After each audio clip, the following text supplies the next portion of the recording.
You've probably heard that old phrase, fake it till you make it, right? Well, it turns out there's some serious science behind it.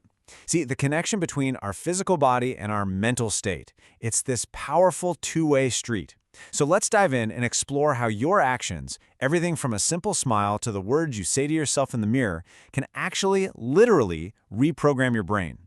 So let's just start with a really simple question that gets right to the heart of all this.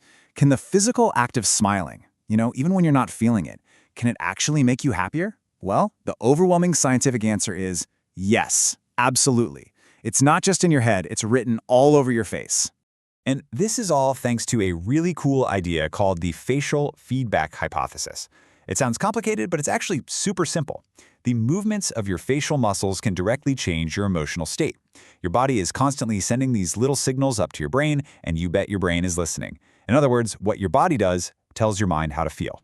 Okay, so let's see how this actually works, starting with the most basic, universal expression we all have, a smile, and how that simple little thing can be a powerful way to kind of trick ourselves into feeling better. And look, this isn't just a hunch. There was a massive global study that called it the Many Smiles Collaboration that looked at nearly 4,000 people across 19 different countries. And the results were crystal clear. The physical act of smiling, even a totally forced one, measurably increases feelings of happiness. You can literally smile your way into a better mood. So, we know it works. But why? Why does it work? To really get that, we need to peek under the hood and see what's happening inside our brains. Let's talk about your brain on happiness. First thing you need to know, not all smiles are created equal. You've got the polite social smile, right? The one that just uses the muscles around your mouth. But then there's the Duchenne smile. That's the real deal. That genuine, can't-help-yourself smile of pure joy.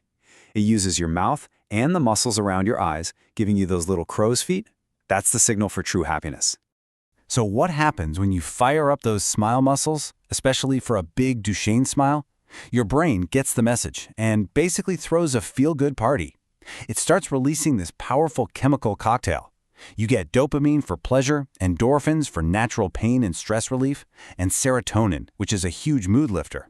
It's like a natural antidepressant, no prescription needed. Okay, so if physical expressions can actually change our brain chemistry, what about the words we say? What if we could apply that same feedback loop there?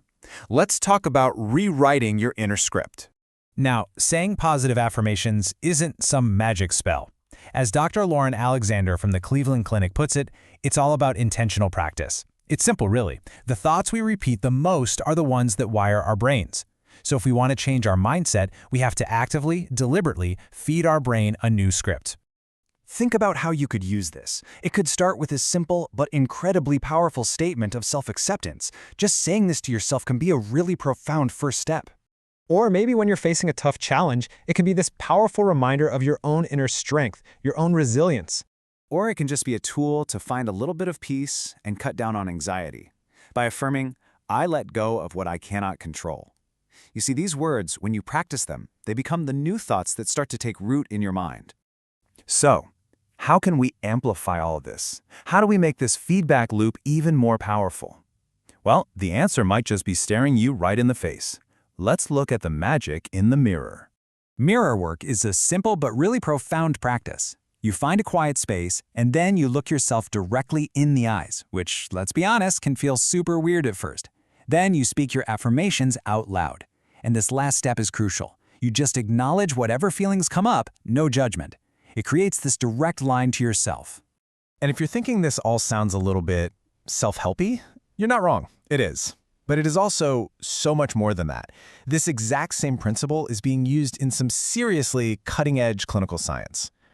Get this. It's called mirror visual feedback therapy.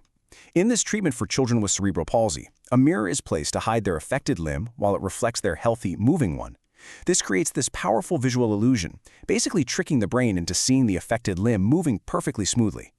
So what's the result of this incredible brain hack? What happens when you feed the brain such powerful, positive visual feedback? Well, the results are just wow. The study showed a 37% reduction in total difficulties for the kids who got the mirror therapy compared to those who didn't. This isn't just about moving better. It shows this profound link between visual feedback and huge behavioral and emotional improvements. The brain saw a new reality in the mirror, and then it started to create it. So let's bring all these pieces together. We've gone from a forced smile to spoken words to a clinical illusion in a mirror. What's the master principle connecting all of them? Well, it's your brain's amazing feedback loop. Here's the big takeaway. Your body is always talking to your brain, and you have the power to jump into that conversation and change the script. It's that simple. Smiles release real mood-boosting chemicals. Words, when practiced, can actually rewire your thought patterns. And the mirror? It's a powerful amplifier for that whole process. When you think about it, the most important relationship you'll ever have is the one you have with yourself. So that leaves us with one final, pretty powerful question to ponder. Knowing you have this tool, knowing your brain is always listening, what will you say in the mirror today?